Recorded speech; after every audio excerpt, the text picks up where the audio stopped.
வணக்கம். அரசியல் ஆரம்பம் நிகழ்ச்சியில் உங்களை சந்திப்பதில் மகிழ்ச்சி. இன்றைய நிகழ்ச்சியில் நமது நியூஸ் 18 தமிழ்நாடு தொலைக்காட்சிக்கு அம்மா மக்கள் முன்னேற்றக் கழகத்தினுடைய துணை பொதுச் செயலாளர் தினகரன் பேட்டி கொடுத்தார். அதில் ஒரு முக்கியமான விஷயத்தை வெளிப்படுத்தியுள்ளார். இந்த தேர்தல் நேரத்தில் கன்னியாகுமரி மக்களவை தொகுதியில் மிகவும் பலவீனமான வேட்பாளரை நீங்கள் நிறுத்த வேண்டும் என்று பாஜக சார்பாக அவரிடம் பேசியதாக பொன் ராதாகிருஷ்ணன் கருப்பு முருகானந்தம் மூலமாக இப்படி பேசியதாக தினகரன் அவர்கள் வெளிப்படுத்தியுள்ளனர். இந்த கூற்றை இரண்டு தரப்பும் மறுக்கவில்லை. பாஜக தரப்பும் பேசியது உண்மைதான். ஆனால் அவர் சொன்னது போல் நாங்கள் எந்த வேட்பாளரையும் நிறுத்துங்கள் என்று நாங்கள் நிர்பந்தம் செய்யவில்லை என்று அவர்கள் தரப்பில் கூறியிருக்கிறார்கள். தேர்தல் சமயங்களில் இப்படி எதிரெதிர் கட்சிகளாக இருப்பவர்கள் பேசிக்கொள்வது இயல்பான ஒன்றா? அதை வெளிப்படுத்தலாமா? இவ்வாறு பேசியிருந்தால் பாஜகவினுடைய நோக்கம் என்னவாக இருக்கிறது என்பதெல்லாம் குறித்து தான் இன்று நாம் விரிவாக பேசியிருக்கிறோம். இந்த விவகாரம் குறித்து தங்களது கருத்துக்களை பதிவு செய்வதற்காக மூத்த பத்திரிகையாளர் பிரியன், அரசியல் திறனாய்வாளர் ரவீந்திரன் துரைசாமி அவர்கள் நமது அரங்கிற்கு வந்திருக்கிறார்கள். சார் வணக்கம். வணக்கம். இந்த விஷயத்தில் நம்ம தொலைக்காட்சிக்கு தான் தினகரன் அவர்கள் அந்த விஷயத்தை சொல்லியிருக்காரு. இந்த மாதிரி பாஜக என்னை ட்ரை பண்ணுச்சுன்னு. அவர் என்ன சொல்லியிருக்காருங்கிறத அப்படியே நம்ம ஒரு முறை பார்த்துட்டோன்னா அப்படியே நம்ம விவாதத்துக்குள்ளே செல்ல வசதியாக இருக்கும். அதை ஒரு முறை நம்ம பார்த்துடலாம். இப்போ கூட இந்த தேர்தலில் நிறைய பேர் எங்கள்கிட்ட அவங்க சொன்னாங்களா என்னன்னு தெரியாது. திருநெல்வேலியில் நீங்கள் தூத்துக்குடியில் திருநெல்வேலியில் முஸ்லீமை போடுங்க, கன்னியாகுமரியில் கிறிஸ்டினை போடுங்கன்னு எனக்கு சொல்லி அனுப்புவாங்களே. என்னிடம் திரு பொன் ராதாகிருஷ்ணன் பேசணும்னு சொல்லி யாரும் அவங்க இதில் கருப்பு முருகானந்தம்னு ஒருத்தர் தேர்தல் நேரத்தில் எனக்கு ரொம்ப நண்பர். அவர் 99லேருந்து இப்போ இடையிலலாம் நான் அவரை பேசலதில்லை. எங்கள் விவேக் கல்யாணத்தில் பார்த்தது தான். அதுக்கப்புறம் நான் யாரையும் தொடர்பு கொள்ளல பிஜேபியில். அவரும் என்னை தொடர்பு கொள்ளாதவர். கருப்பு முருகானந்தம்னு ஒருத்தர் இருக்கார் அவங்க நிர்வாகி. எங்கள் ஜனாவுடைய லைனில் என்கிட்ட பொன் ராதாகிருஷ்ணன் பேசுனாங்கன்னா நான் சொன்னேன் கன்னியாகுமரியில் கிருஷ்ணனை போட சொல்லுவார்ப்பா, அதுதான் இருக்கும். அது 2-3 சோர்ஸில் பார்த்தா அங்கே வேட்பாளர் போடாதீங்க, வீக்கா வேட்பாளர் போடுங்க அப்படின்னு சொல்லி அனுப்புவாங்க. அவங்க எல்லாரையும் எல்லா முறையிலையும் அப்ரோச் பண்ணுவாங்க. இப்போ தினகரன் கொடுத்த பேட்டியை பார்த்தோம். இப்போ நான் ரவீந்திரன் துரைசாமிகிட்ட கேட்க விரும்புவது, இப்போ தேர்தல் நேரத்தில் அதிமுக பாஜக கூட்டணி இருக்குது. ஏற்கனவே அவங்க கூட்டணி அமைஞ்சு பிரச்சாரம் செஞ்சுக்கிட்டு இருக்கிறாங்க. அதிமுகவுடன் கூட்டணி வைத்து கொண்ட பாஜக தினகரனை நெருங்குவதன் மூலமாக இது மாதிரியான முயற்சிகள் மூலமாக வெற்றி பெறலான்னு நினைக்குமா? அது அவங்களுக்கு கை கொடுக்குமா? இந்த மாதிரி கன்னியாகுமரியில் தினகரன் ஒரு பலவீனமான வேட்பாளரை நிறுத்தினால் நமக்கு வெற்றி பெறும்னு அவங்க நினைப்பதற்கான சாத்தியக்கூறுகள் இருக்கா கன்னியாகுமரியில்? தினகரனே பொன் ராதாகிருஷ்ணன் இன்வால்மெண்ட்டை பற்றி தனக்கு தெரியலன்னு சொல்கிறாரு. கருப்பு முருகானந்தன் பேசினதா மட்டும்தான் அவர் சொல்லி பேசினதா தெரியல. அந்த இடம் தனக்கு தெரியலைங்கிறதையும் ஆனஸ்டாக தான் சொல்கிறாரு. அது எனக்கு தெரியலைங்கிறார். சொல்லி பேசினாரா சொல்லாமல் பேசினாராங்கிறது தனக்கு தெரியலைங்க. சொல்லியிருக்கலாம். நான் அதுக்குள்ளே வரல. ஏன்னா அதில் பெனிஃபிஷரி பொன் ராதாகிருஷ்ணன் தானே. அதனால் இயல்பாக நம்ம பார்த்தா ஒரு அரசியல்வாதி அதை சொல்லியிருக்கக்குள்ள வாய்ப்பு தான் இருக்குன்னு தெரியுது. பட் தனக்கு முன்னே என்ன எவிடெண்டாக இருக்கோ அதை தான் ஒரு ரொம்ப காஷியஸாக தினகரன் பேசுகிறாருங்கிறத நான் பதிவு பண்ணக்காக தான் பண்ணேன். பொன் ராதாகிருஷ்ணன் என்ன பண்ணுவார்னா, அங்கே ஹிந்து வெர்சஸ் நான் ஹிந்து தான் அங்கே போலரைசேஷன். அப்போ அந்த நான் ஹிந்துஸ் ஓட்டு டிவைட் ஆனால் பொன் ராதாகிருஷ்ணன் ஜெயிப்பார். அதுதான் அங்கே உள்ள தேரி. அது எந்த வகையில் யார் டிவைட் பண்ணுறா, எப்படி டிவைட் பண்ணுறாங்கிறத நீங்கள் பார்த்தீங்கன்னா 99ஆம் ஆண்டு தமாக குமாரதாஸையும் காங்கிரஸ் டென்னிஸையும் போட்டு அப்போ வீர கிறிஸ்தவருக்கு ஓட்டு போடுங்கன்னு குமாரதாஸுக்கு ஓட்டு போடணும்னு இது பண்ணாங்க. கிறிஸ்தவர்கள் வீர கிறிஸ்தவர்களும் அந்த வீரமில்லாத கிறிஸ்தவர்கள்னு பிரிஞ்சு வாக்குகள் பிரிஞ்சதுனால அங்கே இவருக்குள்ள இந்து நாடார்கள் கிருஷ்ணவே சமுதாயம் பூத் கேப்சர் பண்ணி இவரை ஜெயிக்க வச்சாங்க. அப்போ இவருக்கு அந்த கிறிஸ்டின் ஓட்டு கன்சால்டேட் ஆகக்கூடாது. தினகரன் அரண்மனையில் பேசுனது பாஜகவால் தொடர்ந்து தினகரன் குடும்பம் கருணாநிதி குடும்பம் எமர்ஜென்சியில் பாதிக்கப்பட்டதை விடவும் லாலு பிரசாத் யாதவ் குடும்பம் ரொம்ப பாதிக்குது. இப்போ அதோட அந்த விடவும் அதிக அளவில் ஒரு மத்திய அரசால் தினகரன் குடும்பம் பாதிக்கப்பட்டதுனால மத்திய அரசுங்கிறது மோடி அரசுங்கிறது பாஜக அரசு, RSS பின்னணியில் உள்ள அரசு. அப்போ இதற்கு எதிர்ப்பாளர்கள் மத்தியில் அவங்க ஊடகங்களில் பேசக்கூடிய ஆட்களாக இருந்தாலும் சரி, கிறிஸ்தவ முஸ்லீம்களாக இருந்தாலும் சரி, தினகரன் மேலே அவங்களுக்கு ஒரு சிம்பதி இருக்குது. அது அரண்மனையில் வெளிப்பட்டது. அரண்மனையில் மார்ஷல் நேசமணியை மதிக்கிற மாதிரி தினகரன் மேலே ஒரு அனுதாபத்தோட பார்க்குறாங்க கருத்தை அந்த இப்போ வேட்பாளர் இருக்கிறார்கள் அவரே பதிவு பண்ணியிருக்கிறார். ஸோ அந்த வாக்குகளை கிறிஸ்தவர்கள் வாக்குகளை தினகரனால் பிரிக்க முடியுங்கிற ஒரு கணக்கு பொன் ராதாகிருஷ்ணன் தரப்புக்கு இருந்திருக்கலாம். அப்போ நம்மளோட நெகட்டிவ் ஓட்ஸ் ஸ்பிளிட் ஆகுது. கிறிஸ்டின்ஸ் ஓட்டு தினகரன் மேல உள்ள பற்றுதல்ல ஸ்பிளிட் ஆகி தினகரன் கேண்டிடேட்டுக்கு போனா அது தன்னோட வெற்றி வாய்ப்பை அதிகரிக்குங்கிற அளவுக்கு வந்து ஒரு கிறிஸ்டின் கேண்டிடேட்டை போடுங்க அளவுக்கு அவங்க பண்ணியிருப்பாங்க. பொன் ராதாகிருஷ்ணன் இப்படி சொல்லி இருப்பதன் மூலமாக தனக்கு ஒரு ஆதாயம் வரும்னு நினைச்சதுல ஒரு முகாந்திரம் இருக்கு. அதுல முகாந்திரம் இருக்கு. கண்டிப்பா திருநெல்வேலி தொகுதியை பற்றி எல்லாம் பொன் ராதாகிருஷ்ணன் கவலைப்பட்டிருக்கவே மாட்டாருங்க. அவர் எனக்கு தெரியுங்க, திருநெல்வேலி யார் ஜெயித்தா என்ன யார் தோத்தா என்ன அங்கெல்லாம் முஸ்லீமை போட சொன்னாருங்கிறது வந்து ஏதோ கருப்பு பிரகானந்தம் கட்சி இன்ட்ரெஸ்ட்ல சொன்னாரா அல்லது தினகரன் கொஞ்சம் நமக்கு ஒன்று ஆடியோ இல்லை கூடுதலாக சொன்னாரான்னு எனக்கு தெரியல. கண்டிப்பாக பொன் ராதாகிருஷ்ணன் எனக்கு தெரியும் கன்னியாகுமரியில் இங்கே போடுறத தவிர மற்ற இடத்தை பற்றி அவர் இன்ட்ரெஸ்ட் காட்டியிருக்கவே மாட்டார். காட்டி இருந்தால் இதில் நான் பிரியன்ட் அப்படியே வரேன். நான் தினகரனை வந்து பயன்படுத்தலான்னு பாஜக, அதாவது நேரடியாக பாஜக எதிர்ப்பை வீரியமாக பேசுகிறாரு தினகரன். அவங்களும் வந்து அமமுகவுக்கு எதிராக தான் இருக்கிறாங்க. இந்த நிலையில் ஒரு குறிப்பிட்ட தொகுதிக்கு மட்டும், அதாவது தான் சார்ந்திருக்கக்கூடிய அதிமுகவை விட அதிமுகலேருந்து பிரிந்து போன ஒரு பிரிவினரை மறைமுகமாக நம்ம நம்புவதன் மூலம் வெற்றி பெறலாம்னு நினைக்கிறாங்க. இந்த தேர்தல் உத்தி எப்படி பார்க்குறீங்க? இது நடந்திருக்க வாய்ப்பு இருக்கா?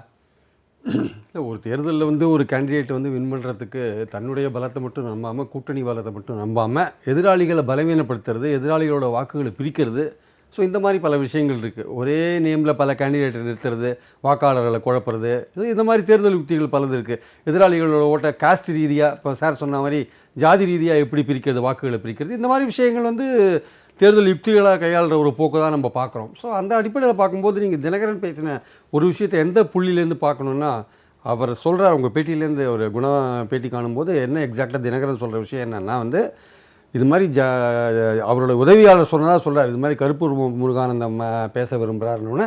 அது வேண்டாம்ப்பா, அவர் வந்து அந்த கன்னியாகுமரியில் வந்து கிறிஸ்டியனியை ஒரு பலவீனமான கேண்டிடேட்டு போட சொல்கிறாரு, திருநெல்வேலியில் முஸ்லீமை போட சொல்கிறாரு, அது வேண்டாம் நமக்கு சரியாக வராது அப்படின்ற மாதிரி. அப்புறம் அந்த லைன் அதோட கட்டாக இருந்தது. அப்போ அந்த புள்ளியிலேருந்து நம்ம இதை எடுக்கிறோம், ஆக்சுவலாக விஷயத்தை எடுக்கிறோம். கருப்பூர் முருகானந்தம் பேசலை, ஜனா சொன்னோன்னே தினகரனும் கருப்பூர் முருகானந்தத்தை பேசலை, அது அப்படி தான்ப்பா இருக்கும் வேண்டாம்ப்பா அப்படின்னோன்னா அது வச்சுட்டார். கருப்பூர் முருகானந்தம் அப்புறம் சொல்கிறாரு நான் பேசினேன், ஒரு மாதத்துக்கு முன்னாடி பேசினேன் அப்படின்றார். பட் இந்த புள்ளியில் நம்ம தெரிஞ்சுக்க வேண்டியது என்னென்னா, இந்த பேச்சு நடக்கிறதுக்கு முன்னாடியே இது தொடர்புகள் மேற்கொள்ளப்பட்டிருக்கிறேன். தொடர்பு வந்து உரையாடல இருந்து அதை நீங்க கணிக்கிறீங்க. அந்த தொடர்பு என்ன பேசிருக்க போறாருன்னா அப்ப ஏற்கனவே இருக்கு, ஒரு தொடர்பு இருக்கு, எஸ்டாப்ளிஷ் பண்ணியிருக்காங்க. அதுதான் இவர் சொல்றாரு, இல்லப்பா அதுதான்ப்பா அவங்க பேசுறாங்க, அவங்க இந்த மாதிரி கன்னியாகுமரியில் போட சொல்றாங்க அப்படிலாம் ஏற்கனவே ஒரு கான்டாக்ட் வந்து இருக்கு. அது அடுத்த லைன்லேயே ஒரு தினகரன் கன்ஃபார்ம் பண்ணிட்டார். பாஜகவுக்கு ஒரு காரியம் நடக்கணும்னா அவங்க பல பேர் மூலமாக முயற்சி பண்ணுவாங்க, வெற்றி பெற தான் அவங்க நோக்கமாக இருந்தால் எதை வேணால் பண்ணுவாங்க. இப்போ எனக்கு தெரிஞ்சவங்க மூலம் அணுகுவாங்க, இப்போ நீங்கள் கூட எனக்கு தெரிஞ்சவங்கன்னா அவங்க கூட அணுகுவாங்கன்னு பேட்டியாளர் முன்னாடியே அவர் சொல்கிறார். ஸோ இதுலேருந்து ஒரு விஷயம் என்னென்னா, அவரை அணுகியிருக்கிறார்கள். அது நேரடியாக பொன் ராதாகிருஷ்ணன் அணுகினாரா, இல்லை பாஜக கருப்பு முருகானந்தம் மூலமாக அணுகினாங்களா, இல்லை பாஜகவில் வேற யாராவது அணுகினாங்களா, அதெல்லாம் தெரியல. இல்லை கருப்பு முருகானந்தம் பேசினது உண்மைங்கிறாரு, ஆனால் என்ன இந்த மாதிரி சப்ஜெக்ட் இல்லைங்கிறாரு. இப்போ அது அந்த விஷயம் இருக்குது. ஆனால் அணுகினது உண்மைன்றது வந்து தெரிய வருது. கன்னியாகுமரியில் வந்து இந்த வாட்டி வந்து பொன் ராதாகிருஷ்ணன் கடந்த 5 வருட காலத்தில் அவர் பலவிதமான வளர்ச்சி பணிகள்லாம் செஞ்சுருக்காரு. அவர் வெற்றி பெறுவதற்கான வாய்ப்பு கூட இருக்கலாம். அவர் ஏன் இந்த மாதிரியான ஒரு ஸ்ட்ராட்டஜியில் இறங்கினார் அப்படின்ற ஒரு கேள்வி இங்கே வருது முக்கியமாக. அதுக்கு இவர் சொன்ன காரணம், முக்கியமான காரணம், போன எலெக்ஷனில் 3,74,000 ஓட்டு வாங்கின இவர் பொன் ராதாகிருஷ்ணன், ரெண்டாவதாக வந்த வசந்த்குமார் வந்து 2,44,000 ஓட்டு காங்கிரஸ் தனியாக நின்று வாங்கியிருக்கு. அதுதான் நீங்கள் பார்க்கணும். மூணாவதாக வந்த அதிமுக 1,76,000 ஓட்டு வாங்கியிருக்காங்க. நாலாவது வந்து திமுக 1,17,000 ஓட்டு வாங்கினாங்க. அந்த 1,76,000 ஓட்டு இந்த வாட்டி அப்படியே போய் அந்த 3,44,000 போய் சேர சான்ஸ் இல்லை. ஏன்னா இந்த 1,76,000 பிளவுகள் இருக்குது. தினகரன் பிளக்கிறாரு இல்லையா, தினகரன் பிளக்கிறாரு. அது மட்டும் இல்லாமல் போன வாட்டி அதிமுக சார்பில் இருந்தது வந்து ஜான் தங்கம், அவருக்கு நிறைய கிறிஸ்டியன்ஸ்லாம் ஓட்டு போட்டிருப்பாங்க. இந்த வாட்டி அந்த ஓட்டுகளும் அதிமுக கிடைக்கிறதுக்கான வாய்ப்புகள் இல்லை. ஸோ அதிமுகலேருந்து என்ன மாதிரியான அவருக்கு ஆதரவு கிடைக்கும் பொன் ராதாகிருஷ்ணனுக்குன்றது ஒரு கேள்விக்குறியான விஷயம். அப்போ என்ன பண்ணுறாரு, எதிராளிகளை பலவீனப்படுத்தணுன்ற ஒரு ஸ்ட்ராட்டஜி எடுக்கிறாங்க கையில்.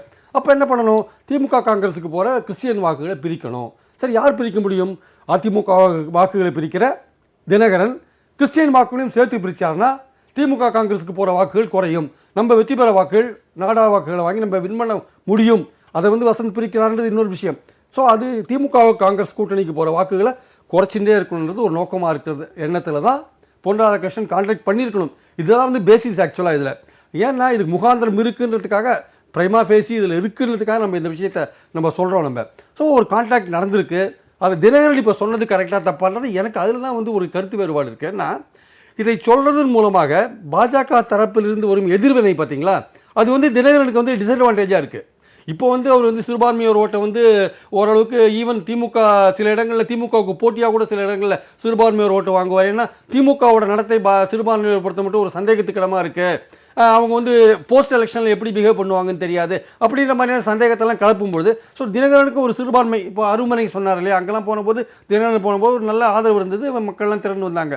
ஜெயலலிதா போனபோது எப்படி வந்தாங்களோ அந்த மாதிரிலாம் வந்த காட்சிகள்லாம் அங்கே பார்த்தாங்க ஆக்சுவலாக. ஸோ அப்படி இருக்கும் பொழுது இந்த எதிர்வினை வரும் பொழுது அது தினகரனுக்கு வந்து ஃபேவரபிளாக இருக்காது. இல்லை, இந்த இடத்துல தான் பாஜக தரப்புல இருந்து அதுக்கு விளக்க கருப்பு முருகானந்தம் அவர்களும் இதுக்கு பதில் வினை புரிஞ்சிருந்தார். அவர் வந்து என்ன சொல்றாருன்னா, நான் பேசினது உண்மைதான், ஆனால் என்ன பேசணும் அப்படிங்கிறத தினகரன் நினைச்சு பார்க்கணும்.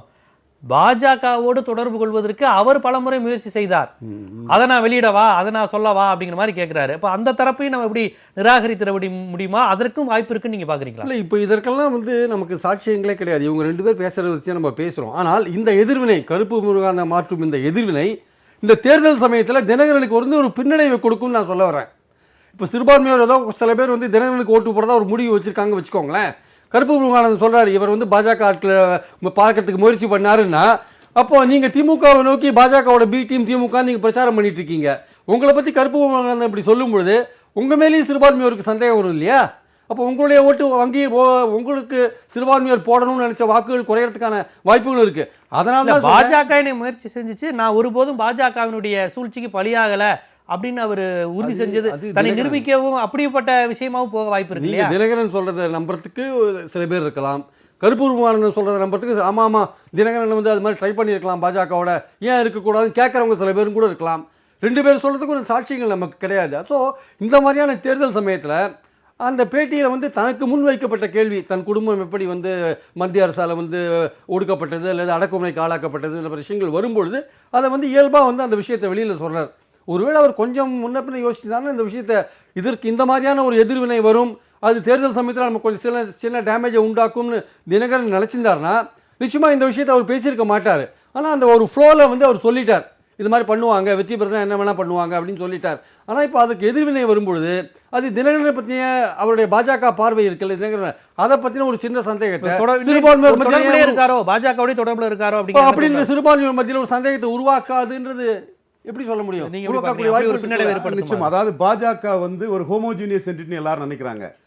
தினகரன் வார்த்தையில இருந்து ஒரு ஹெட்ரோஜினியஸ் என்டிட்டி. தினகரன் சுப்பிரமணிய சாமி ரொம்ப அறிவாளி, திறமாசாலி, அவரை பற்றி ரொம்ப புகழ்ந்து பேசியிருக்கிறார், சமீப காலத்திலாம் பேசியிருக்கிறாரு. இங்கே என்ன நடந்ததுன்னா, சத்ரியன் குருமூர்த்தியும் தமிழக மாநில பாஜக தலைவர் டாக்டர் தமிழிசையும் சசிகலா தரப்பை கிராக் டவுன் பண்ணணும், நடராஜனை வளர விடுறது வந்து பாஜகவுக்கு ஆபத்து, அவர் ப்ரோ காங்கிரஸ் மென்டாலிட்டி 69 உள்ள ஒரு நபர், அதனால அவரை கிராக் டவுன் பண்ணணுங்கிறதுல சத்ரியன் குருமூர்த்தி தெளிவாக இருந்தார், டாக்டர் தமிழிசை தெளிவாக இருந்தாங்க. ஆனால் பிராமணர் சுப்பிரமணிய சாமி வந்து சசிகலாவுக்கு ஆதரவாக ட்விட்டுகளை போட்டுருந்தாப்புல அவரை வந்து இவர் தினகரனும் பாராட்டியிருக்கிறாரு. இதில் ஹிட்டனா இந்த தமிழிசைக்கு எதிரான ஸ்டாண்டில் இருந்தவர் பொன் ராதாகிருஷ்ணன். ஆர்கேனர் எலெக்ஷன் நடக்கும்போது தள்ளி வைக்கணும்னு தமிழிசை சொன்னாங்க, பொன் ராதாகிருஷ்ணன் இலகணேசன் போன்றவங்க வந்து அதை நடத்தணும்னு சொன்னாங்க. ஸோ பாஜகவுக்குள்ளே 2 லாபி இருக்குதுங்கிறது தான் உண்மை.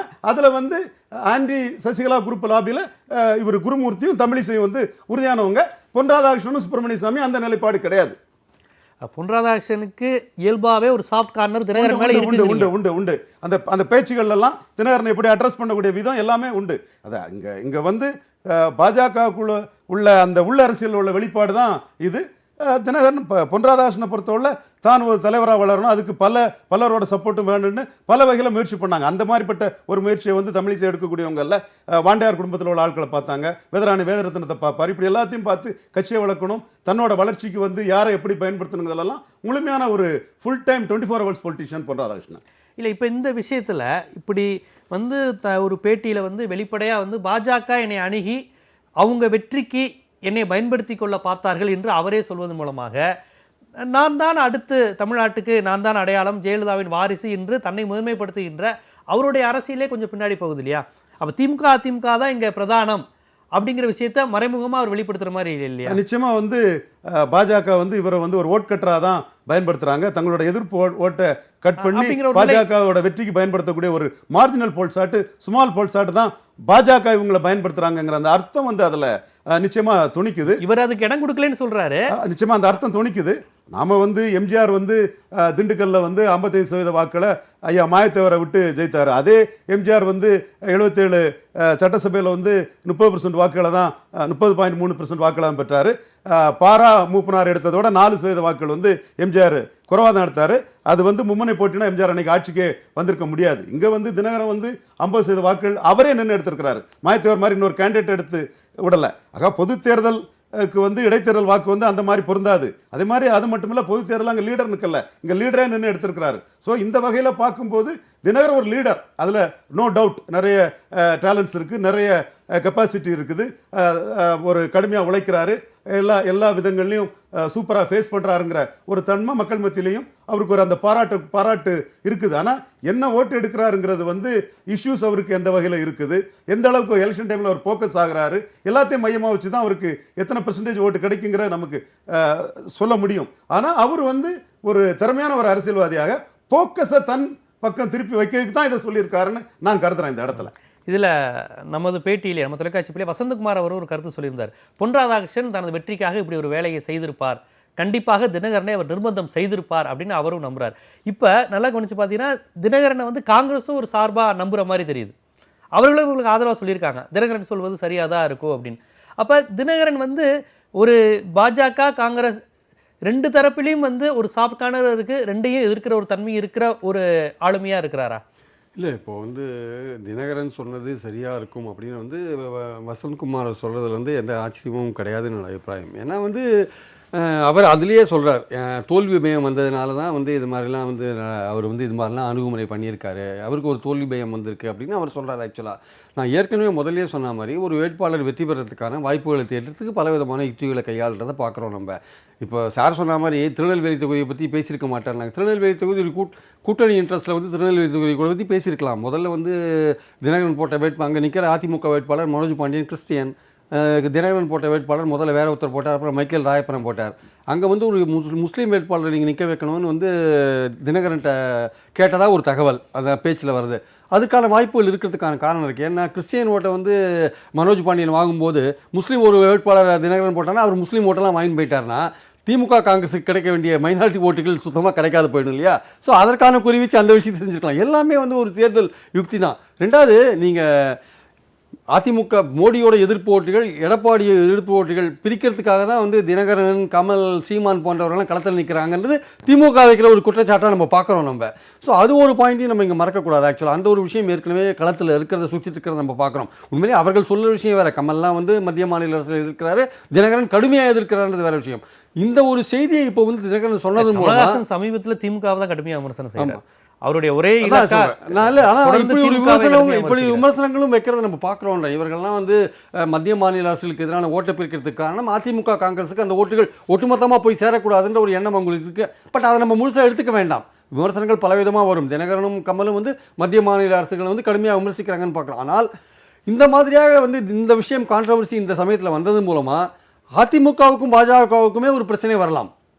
ஏன்னா இப்படியான ஒரு ரகசிய கான்டாக்ட் வந்து பொன் ராதாகிருஷ்ணன் வச்சிருந்தாருன்னா அதிமுக தரப்பில் நம்பிக்கை இழக்கலாம் இல்லையா? ஏற்கனவே இன்னும் கொஞ்சம் நஞ்சம் மிச்சி இருக்கிற கன்னியாகுமரியில் இருக்கிற அதிமுகவினர் இவர் என்ன நம்மளை நம்பாம வந்து தினகரனோட கான்டாக்டில் இருக்காரு அப்படின்னு ஏற்கனவே அதிமுக ஓட் பேங்க் அங்கே அந்த அதிமுக ஓட் பேங்கை உடச்சு விடுறது கூட இப்படி வெளிப்படுத்துவதனுடைய நோக்கமாக இருக்கலாம்ல? இல்லை, டெஃபினட்டாக நான் இல்லைன்னு சொல்ல வரல. அந்த தினகரன் வந்து இந்த சமயத்தில் இந்த சொன்னதில் பல விஷயங்கள் அதில் அடங்கியிருக்கு ஆக்சுவலாக வந்து பார்த்தீங்கன்னா. பட் அவர் என்ன ஐடியாவில் அதை சொன்னார், இயல்பாக சொன்னாரா இல்லை அவர் சொன்ன பிறகு நம்ம இது அந்த விளக்கங்கள் இப்படி வந்து சேருதான்னு எனக்கு ஒரு சந்தேகமாக இருக்குது. நிச்சயமாக பார்த்தீங்கன்னா அதிமுக ஓட் பேங்க் வந்து ஃப்ராக்மெண்ட்டாக இருக்குது, பிரிஞ்சு கிடக்கு இல்லையா? அது பிரிஞ்சு கிறிஸ்டியனை போட்டால் அது இன்னும் பிளவுபடும்ன்றது பொன் ராதாகிருஷ்ணனோட இது. ஆனால் இந்த மாதிரி சொன்னதன் மூலமாக அங்கே உள்ளூரில் மிச்சம் கொஞ்சம் இருக்கிற அதிமுகவினர் பொன் ராதாகிருஷ்ணன் மேலே நம்பிக்கை எப்படி வைப்பாங்க? நீங்கள் எங்களை நம்பாமல் வந்து நீங்கள் வந்து ஒரு யுக்திக்காக நீங்கள் அமமுக கூட்டணி வெற்றிக்குன்னு பார்க்க மாட்டாங்களா? இல்லை, அவங்க வந்து யோசிப்பாங்கல்ல, நம்ம வந்து தினகரனை கடுமையாக இருக்கிறோம், அப்புறம் போய் ஒரு அணுகி இருக்கார் அப்படின்ற ஒரு எண்ணம் அதிமுக தொண்டருக்கு வந்தால் அவன் எப்படி வேலை செய்வான் அவன்? இல்லை, இப்போ ரவீந்திரன் துரைசாமிகிட்ட கேட்பது, இப்படி அம்பலப்படுத்தி இருப்பதன் மூலமாக பாதிப்பு பின்னடைவு ஒட்டுமொத்த தமிழக அளவில் இந்த தேர்தலில் தினகரனுக்கு வருமா அல்லது வந்து அதிமுக பாஜக கூட்டணிக்கு வருமா? இந்த விஷயத்தை வெளிப்படுத்தி இருப்பது மூலம் இஷ்யூ வந்து என்னைக்கு டாக்டர் ராமதாஸுக்கு 7+1 கொடுத்து அதை கூட்டணியில் எடப்பாடி கையில் எடுத்தாரோ அன்னைக்கு வந்து 4 மாநில கட்சிகளோட பேசிகிட்டு இருக்குன்னு சொன்னார் தினகரன். அதை இன்னும் அவர் வெளிப்படுத்தவே இல்லை. அப்போவே வந்து கிரவுண்ட் லெவல் பொலிட்டிஷியனான டாக்டர் ராமதாஸ் வந்து எடப்பாடி பழனிசாமி தலைமையை ஏத்துக்கிற விரும்புறாருங்கிறது வந்து கிளியர் கட்டா தெளிவா பாமக பேசுச்சு, ஆனா தங்களுடைய விருப்பமா எடப்பாடியை தான் அவங்க நினைச்சிட்டாங்கல்ல. அதுலேயே வந்து அவருக்கு வந்து களம் வர்றதுக்கு முன்னாடியே ஸ்டாலினுக்கு ஆல்டர்னேட்டிவ் எடப்பாடி தான், 20 எடப்பாடி தான் டாக்டர் ராமதாஸ் சொல்லிட்டாரு. பாஜக சவுத்துலேயும் வெஸ்ட்லேயும் உள்ள ஒரு கட்சிங்கிற அளவில் தான் இன்னைக்கு இருக்குது. நார்த்தில் பாஜக ஒன்றுமே இல்லை. அங்கே ஒன்று கோயம்புத்தூர்ல 4 சவுத்துலேயும் தான் இருக்காங்க. It is a party of south Tamil Nadu தான் பாஜக. நார்த் தமிழ்நாட்டில் பாஜக இல்லை. அப்போ அந்த கட்சி வந்து எடப்பாடிக்கு வந்து ஸ்டாலினை ஃபைட் பண்ணுறதுக்கு வந்து சவுத்தில் ஹெல்ப் பண்ணுது. இப்போ பரவலாக வந்து இவர் கிருஷ்ணசாமி, ஏசி சண்முகம் மற்றும் தேமுதிகன்னு ஹெல்ப் பண்ணும்போது பொலிட்டிக்கல் இஷ்யூ ராகுல் பிரதமரா மோடி பிரதமராங்கிறதும் ஸ்டாலினா எடப்பாடியாங்கிற வந்து ஒரு இஷ்யூஸ் வந்து செட் ஆயிட்டு. இப்போ நம்ம வந்து ரிசல்ட்டுக்குள்ளே நான் போகலை, பட் பிரேமா பேசி வந்து இஷ்யூஸ் வந்து இந்த மாதிரி செட் ஆயிட்டு. இதை மீறி ஃபோக்கஸை தன்வசப்படுத்தி தினகரன் வந்து கடுமையாக போராட வேண்டிய நிலைமையில் இருக்கார். டிஸ்ட்ரெஸ் பொசிஷனில் தான் தினகரன் இருக்கிறார். அதில் எந்த மாற்றமும் இல்லை. அந்த டிஸ்ட்ரெஸ் பொசிஷன்லையும் அவர் தனக்குள்ள அறிவு திறமையை பயன்படுத்தி மேக்ஸிமம் எப்படி போராடுறாரோ அந்த போராட்டத்தை பண்ணிட்டு இருக்காரு. ஏற்கனவே அரசியல் ரீதியா தன்னை எதிர்ப்பவர்கள் எல்லாரும் என்னுடன் பேசிக்கொண்டு இருக்கிறார்கள் என்பதை ரொம்ப ஒரு இயல்பா ஒரு புன்னகையோட ஏதாவது ஒரு செய்தியாளர் சந்திப்பில் அவர் வெளிப்படுத்துவதை ஓபிஎஸ் தர்மயுத்தம் நடத்தி கொண்டிருந்த அதே தருணத்தில் என்னை உங்களை தலைவராக நாங்கள் போட்டுறோம், உங்கள்கிட்ட வந்துடுறோம்னு பேசினாரு, ஆதாரம் இருக்குனாரு. ஓபிஎஸ் அதை மறுக்கல, நான் பேசுனது உண்மைதான், ஆனால் நான் வேற பேசினேன்னாரு. இப்பயும் பாருங்க, வேற ஒரு பேட்டியில் அவர் ரொம்ப கேஷுவலாக சொல்லியிருக்கிறாரு, ஏங்க பொன் ராதாகிருஷ்ணனே எங்களெல்லாம் அப்ரோச் பண்ணாங்களே இருக்காரு. கருப்பு முருகானந்தம் மறுக்கல.